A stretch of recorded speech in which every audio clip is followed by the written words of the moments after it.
সানুআযিবুহুম মাররাতাইন, পৃথিবীর মানুষ শুনে রেখো, আমি তোমাদেরকে কবরে বারবার শাস্তি দিব। সুম্মা ইউরাদ্দুনা ইলা আযাবিন আযীম, এরপরে তাদেরকে আমি বড় শাস্তি জাহান্নামে নিয়ে যাব। কবর যত কঠিন, কিয়ামত তার চেয়ে অনেক অনেক অনেক বেশি কঠিন। কিয়ামত যত কঠিন, জাহান্নাম তার চেয়ে অনেক অনেক অনেক বেশি কঠিন। পৃথিবীর মানুষ শুনে রেখো, আমি মানুষকে কবরে বারবার শাস্তি দিব, এরপরে তাকে কঠিন শাস্তিতে নিয়ে যাব, জাহান্নামে দিব। কবর যত কঠিন, কিয়ামত তার চেয়ে অনেক বেশি কঠিন। কিয়ামত যত কঠিন, জাহান্নাম তার চেয়ে অনেক অনেক অনেক বেশি কঠিন। কি দিয়ে বুঝায় আপনাকে আমি কবর কত কঠিন? কি দিয়ে বুঝায় আপনাকে আমি বিচারের মাঠ কত কঠিন? কি দিয়ে বুঝায় আপনাকে আমি জাহান্নাম কত কঠিন? আল্লাহর নবী প্রত্যেক দিন সালাম ফেরার পূর্বে জাহান্নাম থেকে বাঁচতে চাইতেন। বলতেন, আল্লাহুম্মা ইন্নী আউযু বিকা মিন আযাবি জাহান্নাম। আল্লাহ, আমি তোমার কাছে জাহান্নামের শাস্তি থেকে বাঁচতে চাই। আউযু বিকা মিন আযাবিল কবরে, তোমার কাছে আমি কবরের শাস্তি থেকে বাঁচতে চাই। তুমি আমাকে জাহান্নাম থেকে বাঁচাও, তুমি আমাকে কবরের শাস্তি থেকে বাঁচাও, তুমি আমাকে দাজ্জালের ফিতনা থেকে বাঁচাও। আউযু বিকা মিন ফিতনাতিল মাহি ওয়াল মামাতে, ইহকালের বিপদ পরকালের বিপদ, ইহকালের বিপদ পরকালের বিপদ থেকে বাঁচাও।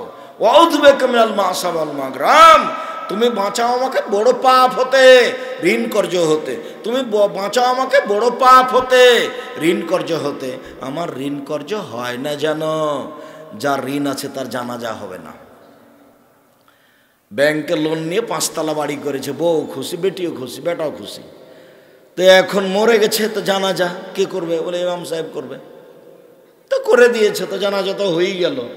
তো ইমাম সাহেব তো জানে না যে ঋণ না থাকলে, ঋণ থাকলে জানাজা হবে না। আর নাহলে ইমাম সাহেবকে 1,500 টাকা দিয়েছে, তো ইমামতি করে দিয়েছে। আল্লাহ রসুল বলছেন জানাজাকে সামনে রেখে, এই শোনো, এর ঋণ আছে নাকি? বলে জি হ্যাঁ। তো থাকো, আমি চলে গেলাম। আর জানা যায় নাই, ঋণ থাকলে আর জানা যায় না। আপনি বুঝতে পারেননি। আমি আপনাকে বলেছি চকলেট দিয়ে ব্যবসা শুরু করেন, লোন নেওয়া লাগবে না। তারপরে কি কলা, লোন নেওয়া লাগবে না। তারপরে কি কাপড়, লোন নেওয়া লাগবে না। ধনী হতে কতদিন সময় লাগবে? প্রায় 30 বছর। তা আমি যে একদিনই ধনী হতে চাচ্ছি, কি করতে হবে? তো তুমি তো হিরোইন কিনেছো কলকাতায়, বিক্রি করেছো ঢাকায়। আমি তো এটা কোনোদিন বলিনি, আমি এটা বলিও না। লোন নিয়ে ব্যবসা আমি করব না, আমি তো চকলেট দিয়ে করব। আরে চকলেট দিয়ে ব্যবসা করব কেন? আমার বাপের জমিদারি আছে, নওগাঁ জেলায় বাড়ি, 10 বিঘা জমি বিক্রি করে কোটি টাকার ব্যবসা করব। হ্যাঁ, বাপের বেটা আছো, করো না তুমি। আমি তো সেটাই চাচ্ছি। আমি তো শ্বশুরের কাছে টাকা নিতে নিষেধ করেছি। আমি বলেছি যৌতুক হারাম। ভিক্ষা করা টাকা দিয়ে চাউল কিনে ভাত খেয়ে ইবাদত কবুল হবে। শ্বশুরের কাছে টাকা নিয়ে ওই টাকা দিয়ে চাউল কিনে ভাত খেয়ে ইবাদত কবুল হবে না। 24 ঘন্টার মধ্যে শ্বশুরের বাড়ি থেকে যা কিছু আছে, সাইকেল আছে, ফার্নিচার আছে, ঘড়ি আছে, কাপড় চোপড় আছে, আগামীকাল সন্ধ্যা হতে হতে সব ফেরত দিতে হবে। কাপুরুষ বাপ বেটা ভিক্ষা রেখাও। নওগাঁ জেলায় বাড়ি, যদি গ্রামে ভিক্ষা না দেয় তাহলে বাপ বেটা চলে যাও ট্রেন স্টেশনে, নওগাঁ জেলা ওই যে সান্তাহারে চলে যায়। সকালে যাবে, বিকালে ফিরে বাপ বেটা এভাবে ভিক্ষা চায়, মানুষ দিবে ভিক্ষা। ভিক্ষা করে খাও। দেখো তোমার বাপের মুখের দিকে মুখখান কালো হয়ে আছে। টাকা নিয়েছো কেন? কেন নিবা? ফার্নিচার কেন নেবো? ভিক্ষা করে খাও। মানুষের বাড়িতে কাজ করে করে ফার্নিচার করো। শ্বশুরের কাছে টাকা নিয়েছো কেন? কাপুরুষ, কাপুরুষের সন্তান কাপুরুষ। তুমি কাপুরুষ, তোমার বাপ কাপুরুষ। তুমি ভিক্ষা করে খাও, তোমার বাপ ভিক্ষা করে খাও। বাপ বেটা ভিক্ষা করে খাও। তোমাকে ঘৃণা করি, তোমার স্বভাবকে ঘৃণা করি, তোমার বাপের স্বভাবকে ঘৃণা করি, মানুষই মনে করি না।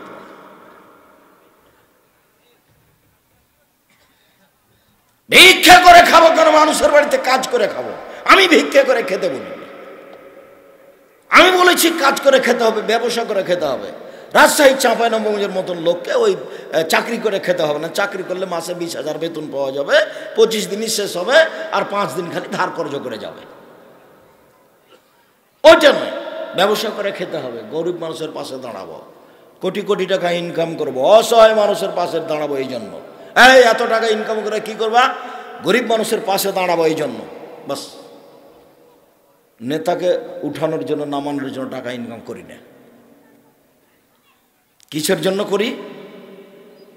ফকির মিসকিন অসহায় মানুষের পাশে দাঁড়াবো এই জন্য। কোটি টাকা ইনকাম করবো, ঘুমের ঘরে ব্যবসা করব, টাকা ইনকাম করবই। এই জিদ কেন? কার পাশে দাঁড়াবো এই জন্য? গরিব মানুষের পাশে দাঁড়ানোর জন্য। জান্নাত কিনা নিব। আরে সালাত আদায় করে জান্নাত পাওয়া যায়, কিনা যায় না। সিয়াম পালন করে জান্নাত পাওয়া যায়, কিনা যায় না। হজ করে জান্নাত পাওয়া যায়, কিনা যায় না। আমি তো হজ করছি, সালাত আদায় করছি, পাবো আশায়, এটা থাক, আমি জান্নাত কিনে নিব। টাকা দিয়ে দেবো অসহায় মানুষকে, দিয়ে আল্লাহকে বলবো জান্নাত কিনে নিয়েছি। তুমি যখন বলেছ, আল্লাহ তুমি যখন বলেছো যে টাকা দেওয়ার মাল দিয়ে জান্নাত কিনে নাও, আমি বেচে দিলাম, তোমার কাছে কি বিক্রি করে দিলাম, নিয়ে নাও, তো আমিও টাকা দিয়ে কিনে নিয়েছি।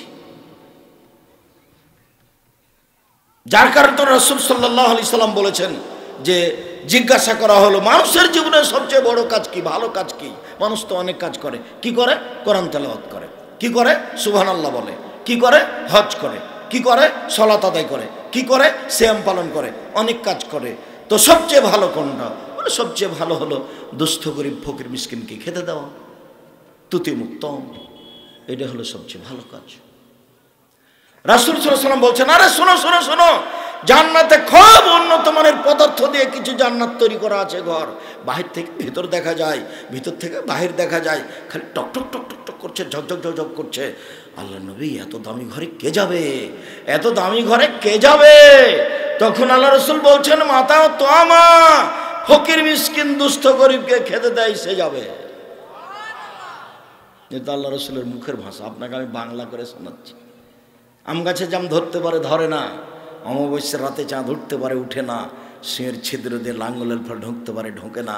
সিংহের ছিদ্র দিয়ে লাঙ্গলের ফল ঢুকে যেতে পারে, আম গাছে জাম ধরে যেতে পারে, অমাবস্যার রাতে চাঁদ উঠে যেতে পারে, এগুলো ঘটে যেতে পারে। আমি যে কথা বললাম এতে সন্দেহ আছে বলে কিয়ামত পর্যন্ত চেষ্টা করলে সরিষা ঢোকানো যাবে না।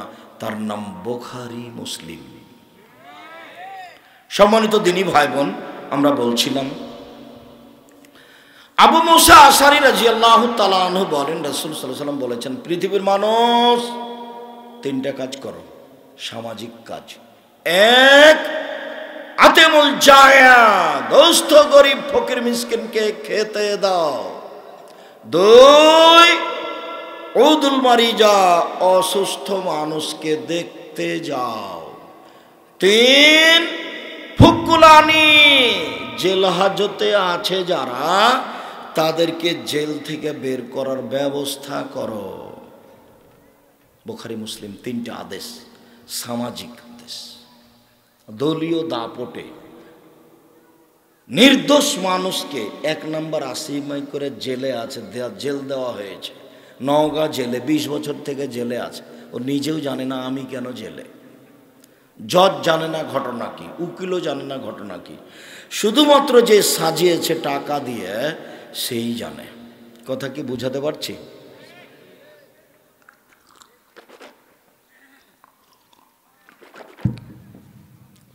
সম্মানিত দিনী ভাই বোন, আল্লাহর নবী অত্র হাদিসে 1 নম্বরে বলেছেন দুস্থ গরিব ফকির খেতে দাও।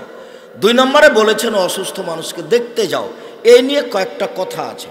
3 নম্বরে বলেছেন বন্দি মানুষকে মুক্ত করো। আল্লাহর নবী বলেছেন পৃথিবীতে সবচেয়ে বড় পাপ 3টি। 1, শিরক করা। 2, অবাধ্য চলা বাপ মায়ের। 3, মিথ্যা সাক্ষী দেওয়া। দলীয় দাপটে 50,000 টাকা দিয়েছে, তখন জজের সামনে বলছে আমি নিজ চোখে মারতে দেখেছি। যার ব্যাপারে বলছে সে সেদিন নওগাঁ জেলাতে ছিল না। এর নাম মিথ্যা সাক্ষী। এই দিয়ে ওর জেল হয়ে গেছে, 20 বছর থেকে জেলে আছে। দরজায় স্ত্রী দাঁড়ায়, লোহার গেট, এদিক একটু সাদ করে স্ত্রীর গায়ে হাত দেওয়ার কোনো পথ নেই। বাচ্চারা জেল গেটে গিয়ে কান্নাকাটি করে, বাচ্চার মাথায় হাত দেওয়ার কোনো পথ নেই। 20 বছর থেকে স্ত্রীর সাথে পাশাপাশি কোনো কথা নেই। 30 বছর থেকে সংসার বিরান হয়ে গেছে, বাড়িঘর ভেঙে চুরে গেছে, স্ত্রী বাড়ি থেকে চলে গেছে, সংসার বিরান হয়ে গেছে। মিথ্যা কেসে, আপনার মিথ্যা কসমে সে লোকটা 30 বছর জেল হয়েছে। বলেন এ আবার কোন জীবন? দলীয় দাপটে, ক্ষমতা দেখিয়ে, অর্থের বলে, সামাজিক ক্ষমতায় তাকে জেল দিয়েছে, বুঝতে পারেনি জুলুম কাকে বলে। আবার বিচার হবে, সেটা বিচারের মাঠে। সেদিন চিরদিনের জন্য জাহান্নাম ঘোষণা হবে, আর বিচারটা হবে পরে। যারা জালেম ওদের বিচার পরে হবে। যারা জোর করে জমি দখল করেছে এরা জালেম, এদের বিচার পরে হবে। যারা মানুষকে গালি দিয়ে হেয়তুচ্ছ করে অপমান করেছে এরা জালেম, এদের বিচার পরে হবে। মিথ্যে সাক্ষী দিয়ে যারা মানুষকে জেলে দিয়েছে তাদের বিচার পরে হবে। দলীয় দাপটে যারা জমি দখল করেছে ওদের বিচার পরে হবে। রিক্সাওয়ালাকে থাপ্পড় দিয়ে বিদায় করেছে যারা, ওদের বিচার পরে হবে। এদের বিচার পরে মানে যদি একদিন দেরি হয় তাহলে 50,000 বছর, আর যদি 3 দিন দেরি হয় তাহলে 1.5 লক্ষ বছর দেরি হবে। যদি 500 বছর দেরি হয় কতদিন দেরি হবে তা আপনাকে আমি বলতে পারছি। তবে যাদের দেরি হবে না, হাতে হাতে বিচার হয়ে যাবে, তাদের বিচারের সময়সীমা হলো 1 ওয়াক্ত ফরজ সালাত আদায়ের সমান, 5 থেকে 7 মিনিট 10 মিনিট, এর মধ্যে একজনের বিচার হয়ে যাবে। সব বিচার ঠিকঠাক হয়ে যাবে। বিচার ডান দিকে দেখবে, বাম দিকে দেখবে, এই তো পাপ। আবার বিচার খাতা দেওয়া হবে, পড়ো, এই তো বিচার। আশেপাশে সব যা মাটি সবাই তার বিরুদ্ধে কথা বলবে, এই তো বিচার। খাতা দেওয়া দেখা হবে, তোমার পাপ পড়ে দেখো, এই তো বিচার। ডান হাতে কথা বলবে, হ্যাঁ তুমি এই পাপি এই পাপি, পা বলবে ঠিক বলেছ, এই তো বিচার। সামনাসামনি আল্লাহর সাথে মুখামুখি কথা হবে, এই তো বিচার। পরনে কাপড় থাকবে না, উলঙ্গ হয়ে দৌড়াতে থাকবে, এই তো বিচার। বাপ মায়ের সাথে কথা হবে না, এই তো বিচার। অনেক পয়েন্ট বিচারের আছে। দাঁড়ি পাল্লায় ওজন হবে, দেখা যাবে কি হয়, কি যে হয়, পাল্লা যে কোন দিক উঠে কোন দিক যে নামে, এই তো বিচার। এতগুলো কয়েক মিনিটের মধ্যে হয়ে যাবে। সম্মানিত দিনী ভাই বোন, মধ্যের বাক্যে আল্লাহ রসুল বললেন উদুল মারি যাও, অসুস্থ ব্যক্তিকে দেখতে যাও। রসুল সাল্লাল্লাহু আলাইহি ওয়াসাল্লাম বলেন লিল মুমিন আলাল মুমিন সিত্ত খেসালিন, পৃথিবীর মানুষ মনে রেখো, একজন মুসলমান আর একজন মুসলমানের কাছে 6টা জিনিস পায়, আমি পাই আপনার কাছে। এক, ইয়াউদহু ইযা মারিজা, অসুস্থ হলে দেখতে যেতে হবে। আমি অসুস্থ হলে আপনি দেখতে আসবেন, এটা আমি আপনার কাছে পাই। ওয়াইজা মাতা ইয়াশহাদুল জানাজা, মারা গেলে জানাজায় যেতে হবে। আমি মরে গেছি, একটা পাওনা আপনার কাছে রেখে গেছি, সেটা হলো এই জানার সাথে সাথে আপনাকে জানাজায় আসতে হবে, এটা আপনার কাছে আমি পায়ে রেখে গেলাম। 3, ইজবহে জাদাহু, দাওয়াত দিলে, খাওয়ার যদি দাওয়াত দেয় তাহলে যেতে হবে। গিয়ে যদি দেখেন যে মেয়েরা নাচছে, ছবির তোলানো হচ্ছে, তাহলে চলে আসতে হবে। আব্দুর রাজ্জাক সাহেব, আপনার যে ছবি উঠাই, ওই জন্য তো আমি মাঝে মধ্যে এভাবে কাপড় দিয়ে ঢেকে নি, যা এই ছবি উঠাও তো দেখি, অত ব্যস্ত কেন? তাহলে এখন যে উঠছে এর জবাব আমি দিতে পারবো না। তবে আমি এত সুবিধা ভোগ করি যে এখানে আমি কথা বলছি, সারা পৃথিবী দেখছে। এটার আমি উপকার দেখতে পাই যে মানুষ এতে ইসলাম গ্রহণ করছে। অনেকেই যেখানে যায় পৃথিবীর, লন্ডন, আমেরিকা, চীন, জাপান, রাশিয়া, সৌদি আরব, কুয়েত, কাতার, বাহরাইন, যেখানে আপনি যাবেন সেখানে শুনবেন আব্দুর রাজ্জাক সাহেবের কথাতে আমরা দাড়ি ছেড়ে দিয়েছি, 5 ওয়াক্ত সালাত আদায় করি। আপনি যান আসামে, বলছে লাথি দিয়ে ওই ক্রাম বোর্ড ভেঙে দিয়েছি, দিয়ে আগুনে জ্বালিয়ে দিয়েছি। আমরা যদি কোনো সময় যাই কোনো বিমানবন্দরে, কোনো দেশে, খালি দেখবো যে মানুষ পিছন দিক থেকে ছুটে চলে আসছে। সব এই মিডিয়ার মাধ্যমে, এগুলো মিডিয়া মাধ্যম, যার কারণে আগে আমার সামনে এইসব মিডিয়া কেউ রাখতে পারতো না, এখন পারে, ওই সুবিধা দেখার কারণে।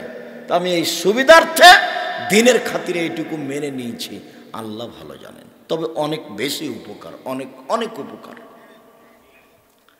সম্মানিত দিনী ভাই বোন, আমি বলেছি আমার মনে বড় শখ, আমি এদেশের মাটিতে উন্নত মানের প্রতিষ্ঠান গড়বই গড়বো ইনশাআল্লাহ, যেখানে ছেলে মেয়ে বাংলা, ইংরেজি, আরবি উন্নত মানের শিক্ষা অর্জন করে জাতির অন্যায়ের বিরুদ্ধে লড়বে, মুখে কলমে মিডিয়ায়।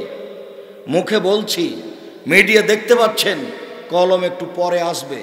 যার জন্য একটা লোক, একটা ছেলে, আমি যখন উঠে আসি তখন আমাকে বলছে আমি আল ইতিসাম পত্রিকার এজেন্ট। তখন আমি বলছি ধন্যবাদ, জাজাকাল্লাহ খায়ের, আল্লাহ তোমাকে জাজায় খায়ের দান করুক।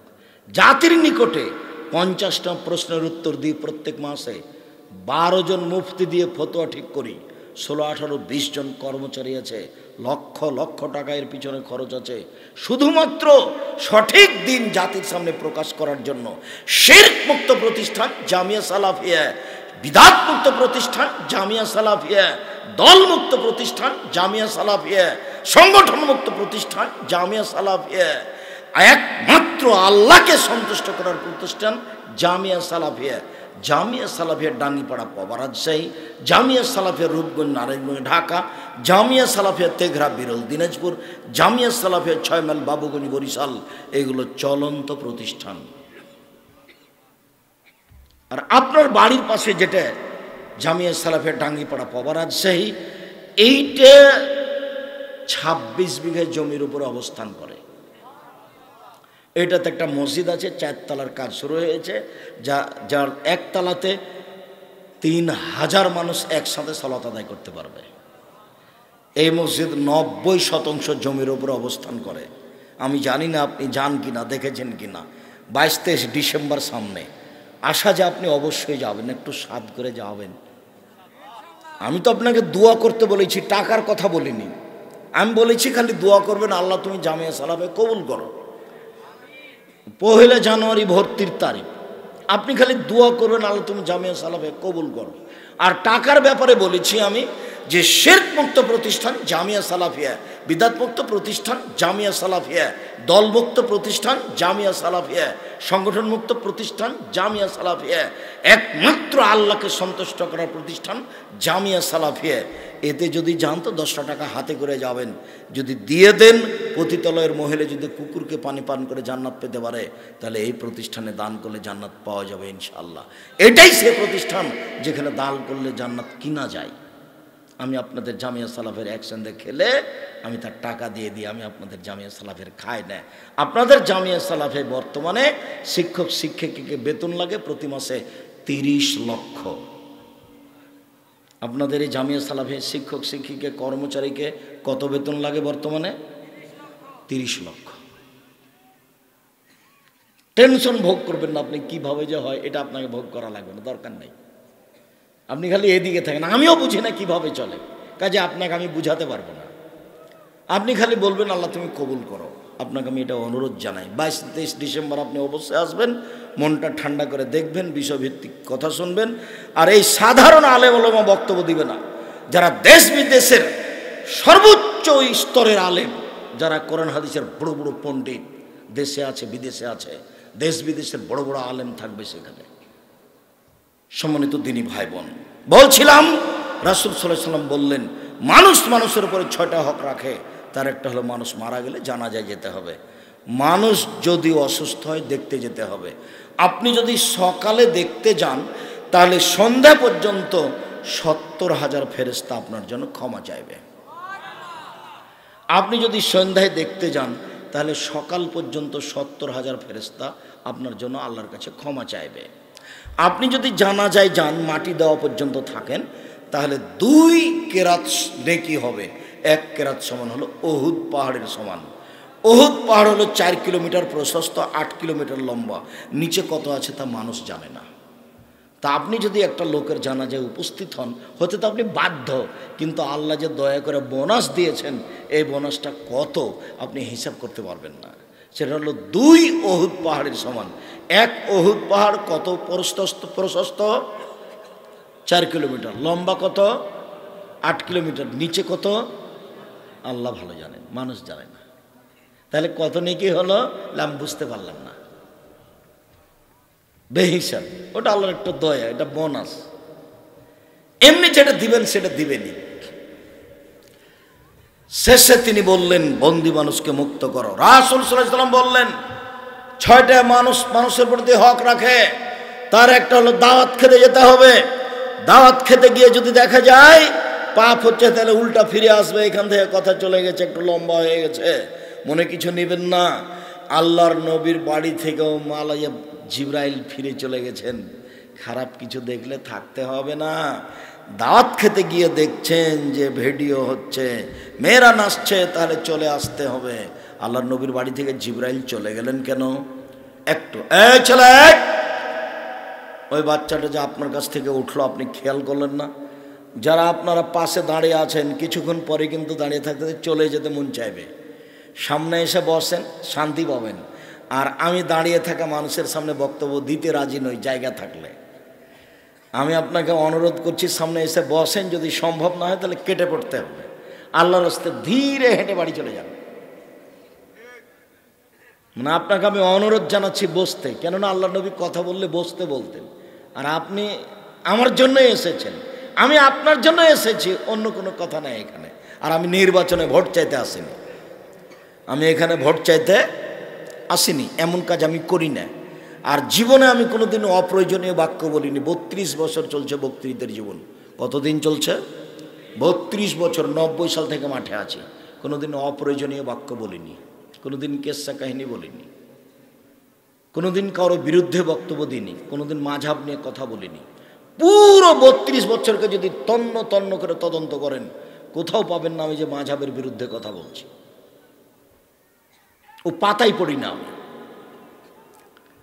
সম্মানিত দিনী ভাই বোন, আমি আপনাদেরকে সামনে বসে এসে আলোচনা শোনার জন্য অনুরোধ জানিয়ে বলছি, পৃথিবীর মানুষ শুনে রাখুন, যা মুহাম্মদ সাল্লাল্লাহু আলাইহি সাল্লাম বলেছেন।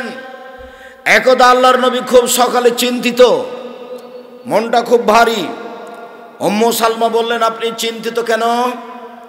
আল্লাহর নবী বললেন, শোনো, রাতে জিবরাইল আমার সাথে আসার ওয়াদা করেছিলেন, রাতে জিবরাইল আসবেন। রাত পার হয়ে গেল, জিবরাইল আসলেন না, আমি খুব চিন্তিত। চিন্তা অবস্থায় উঠে একটু বিছানার নিচে তাকে দেখলেন একটা কুকুরের বাচ্চা।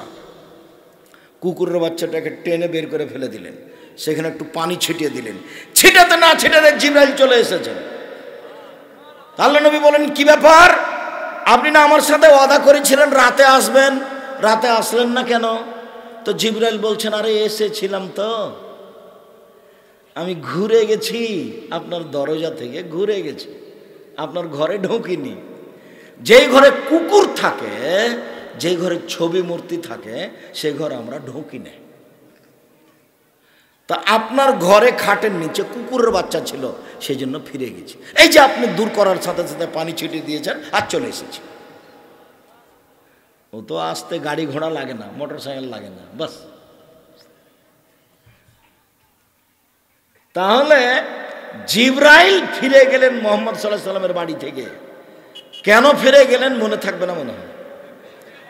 খাটের নিচে কুকুরের বাচ্চা ছিল, আর বলার সময়তে বললেন যে আমরা যে ঘরে ছবি মূর্তি থাকে আর যে ঘরে কুকুর থাকে সে ঘরে আমরা ঢুকি না। আমাদের বাড়িতে যে পাতাতে, বইয়ের পাতাতে যে ছবি মূর্তিটা আছে, ওটা আমরা করি, ওই কালি দিয়ে মুখটা নষ্ট করে দিই, কালি দিয়ে মুখটা নষ্ট করে দিই, নাহলে ওই পাতাটাই ছিঁড়ে ফেলে, আর না হলে ওর উপরে কাগজ লাগিয়ে দিই। আর আপনার বাড়িতে আপনার বাপের ছবি সুন্দর করে সাজিয়ে রেখেছে। আপনি অশিক্ষিত বর্বর সন্তান। আপনাকে আমি যদি অশিক্ষিত মূর্খ প্রমাণ করতে না পারি, জাতির সামনে বক্তব্য দিব না।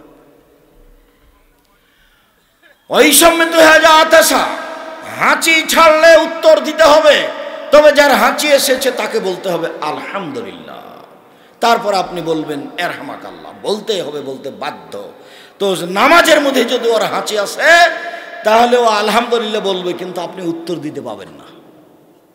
বুঝা গেল না কথা? যে সলাতের মধ্যে পাশের লোকটার হাঁচি এসেছে, তো ও তো আলহামদুলিল্লাহ বললো, আমি এখন কি করব? আমি আলহামদুলিল্লাহ বলতে পাবো না সলাতের মধ্যে, বাইরে উত্তর দিতে হবে, কথা আল্লাহ রাসূল বললেন। তারপরে তিনি বললেন ইসাল্লামু হেজা লাকিয়াহু, সাক্ষাৎ হলে সালাম দিতে হবে। আমাদের দেশে শিক্ষিত মানুষেরা, এমপি মন্ত্রী চেয়ারম্যান মেম্বারেরা অপেক্ষায় থাকেন, ওই ছেলেটা সালাম দেবে, ওই ছেলেটা সালাম দেবে, ওই ছেলেটা সালাম দেবে, দেয়নি, তখন দুইজন চলে গেছে, সালামই দেয়নি। আর এখনো মিশরে দেখে আসলাম, সৌদি আরবে, মিশরে ওরা এখনো বুঝতে পারেনি যে এমপি মন্ত্রীকে পরে সালাম দিতে হবে, রিক্সাওয়ালাকে আগে দিতে হবে। এটা ওরা বুঝেনি। ওরা বুঝেছে যে আগে সালাম দিবে সে সবচেয়ে ভালো, যে আগে সালাম দিবে সে সবচেয়ে ভালো। অতএব আমি একজন এমপি রিক্সাওয়ালাকে বলছি আসসালামু আলাইকুম, এই ছেলে অমুক জায়গায় যাবা? আগে কি বলছে এমপি রিক্সাওয়ালাকে? আসসালামু আলাইকুম, অমুক জায়গায় যাবা? ওরা এখনো বুঝতে পারেনি যে আমাকে ওই সালাম দিবে। ওরা এখনো মনে করেছে নবী বলেছেন সবচেয়ে উত্তম ব্যক্তি ওই যে আগে সালাম দেয়। মুহাম্মদ সাল্লাল্লাহু আলাইহি ওয়াসাল্লাম বলেছেন সবচেয়ে খারাপ বর্বর জঘন্য শয়তান মানুষ ওই যে পরে সালাম দেয়। ও কৃপণ, আবখালু, সবচেয়ে কৃপণ বদ। সালামের অপেক্ষা আছে, কেন দেয় না, কেন দেয় না, কেন দেয় না? হ্যাঁ বেটা সালাম দিস না কেন রে? শরীয়ত উল্টে আছে। এটা বাংলাদেশ, তবে এটা নওগাঁ জেলা, রাজশাহীর অন্তর্ভুক্ত। এটা সিলেটও নয়, এটা ফরিদপুরও নয়, এটা আপনার চট্টগ্রামও নয়। ওরা হলো শিরক আর বেদাত দিয়ে ভরা। আব্দুর রাজ্জাক সাহেব আমাদের নওগাঁ এলাকাও একটু শিরক বেদাত দিয়ে ভরা হতে পারে। সম্মানিত দিনী ভাই বোন, অত্র ছয়টার শেষে আল্লাহ নবী বললেন প্রতিবেশী বাড়িতে না থাকলে তার কল্যাণ কামনা করতে হবে, জরুরি কল্যাণ কামনা। পরস্পরের কল্যাণ কামনা। এই ছেলে কোনোদিন দল করে না জানি, যদি দল করো না খালি মনে চাইবে ও মরে না কেন, ও বিপদে পড়ুক। ও বিপদে পড়ে গেলে বলবো ঠিক আছে, ঠিক আছে বেটা, ঠিক আছে। দল করলে তোমার ভিতরে সংকীর্ণতা আসবে, দল করলে তোমার ভিতরে সংকীর্ণতা আসবে। শয়তান খালি বলবে ওর বদনাম কর, ওর বদনাম কর, ওর বদনাম কর। শয়তান আপনাকে খালি পাগল করে ছাড়বে। সেজন্য এইসব পথে যাবেন না। আব্দুল্লাহ ইবনে আব্বাস রাদিয়াল্লাহু তাআলা আনহু বলেন দাখাল রাসূলুল্লাহ সাল্লাল্লাহু আলাইহি ওয়াসাল্লাম আলা আরাবিন ইয়াউদহু। আল্লাহর নবী একদিন পল্লীর বেদুইন অশিক্ষিত গোয়ার মানুষকে দেখতে গেলেন। আল্লাহর নবী পৃথিবীর সবচেয়ে বড় মানুষ হওয়ার পরেও মেথর, মুচি, ডোম, হাঁড়ি, রাখাল, কিষান ওদের বাড়িতে দেখতে যেতেন। পল্লীর বেদুইন অশিক্ষিত মানুষকে তিনি দেখতে গেলেন। তার একটা নীতি ছিল, কানান নবী সাল্লাল্লাহু আলাইহি সাল্লাম আল্লাহর নবীর নীতি ছিল যখনই কোনো অসুস্থ মানুষকে দেখতে যেতেন তখন তিনি বলতেন লা বাসা তাহুর ইনশাআল্লাহ, কোনো সমস্যা নেই, ভালো হয়ে যাবে, কোনো সমস্যা নেই, ভালো হয়ে যাবে। এই কথাটা আগে বলতেন। তো বেদুইন মানুষের কাছে গিয়ে, পল্লীর অশিক্ষিত মানুষের কাছে গিয়ে বললেন লা বাসা তাহুর, কোনো সমস্যা নেই, ইনশাআল্লাহ ভালো হয়ে যাবে। যেমন এই কথা বলা হতো, পল্লীর মানুষ বুঝে না, ও তখন বলছে কাল্লা, কখনো নয়, অসম্ভব হতে পারে না, আপনার কথা ঠিক নয়। বাল হুম্মা আলাইয়া, আমার গায়ে খুব জ্বর, আমি মরি মরি, তাজুরুল কবর, কবর আমাকে দেখছে, আর আপনি বলছেন ভালো হয়ে যাবে। হ্যাঁ, আপনার কথা ঠিক নয়। দেখেন কত অশিক্ষিত মানুষ, পল্লীর মানুষ। আল্লাহ নবী যে কথাটা বললেন সে কথাটাও মেনে নিতে পারল না। তখন আল্লাহ রসুল বললেন ফানাম এদান, আচ্ছা ঠিক আছে, তাহলে তুমি যেটা বললে সেটাই। আল্লাহ রসুলের কথাটাও মানল না। হাদিস বুখারী মুসলিম। আমি এখানে যেটা দেখাতে চেয়েছি সেটা হচ্ছে পৃথিবীর সবচেয়ে বড় মানুষ গ্রামে একটা পল্লীর বেদুইন অশিক্ষিত মানুষকে দেখতে গেছেন। উম্মু সাহেব আব্দুল্লাহ ইবনে ওমর বলেন দাখালাল নবী সাল্লাল্লাহু আলাইহি ওয়াসাল্লাম আলা উম্মি সাহেব। আল্লাহর নবী একদিন একটা মহিলাকে দেখতে গেলেন। মহিলাকে দেখতে গিয়ে বলছেন মালাকা তুজাবজিফিনা, কি ব্যাপার, তোমার কি হয়েছে, তুমি এত থরথর করে কাঁপছো কেন, কি হয়েছে তোমার? তখন মহিলা বলছে যে হুম্মা আলাইয়া লা বারাকাল্লাহু, গায়ে খুব জ্বর, আল্লাহ যেন এতে বরকত না দেয়, গায়ে খুব জ্বর, আল্লাহ যেন জ্বরে বরকত না দেয়। তখন আল্লাহ রসুল বলছেন না না না না, লা তুসবিল হুম্মা, ছি ছি ছি ছি ছি, জ্বরকে গালি দিও না, জ্বরকে গালি দিও না। ফাইন্নাহা তুজহিবু খাতায়া বানি আদম কামা ইজহুবুল কিরু খাবাল সাল হাদিদে। কামারের ভাটিতে, কর্মকারের ভাটিতে, কর্মকারের হাপড় যেখানে বাতাস দিয়ে আগুন জ্বালায়, ওই আগুনে লোহা, স্বর্ণ, চাঁদির ময়লাকে যেভাবে দূর করে দেয়, আদমের ছেলেমেয়ের পাপকে জ্বর সেভাবে দূর করে দেয়। হাদিস বুখারী মুসলিম। এটা মনে হয় মনে রাখতে পারবেন না। কামারের ভাটিতে লোহা দিলে, স্বর্ণ দিলে, চাঁদি দিলে যখন লাল হয়ে যাবে তখন ওর গায়ে যেটুকু ময়লা আছে সেটুকু কি হবে, পড়ে যাবে।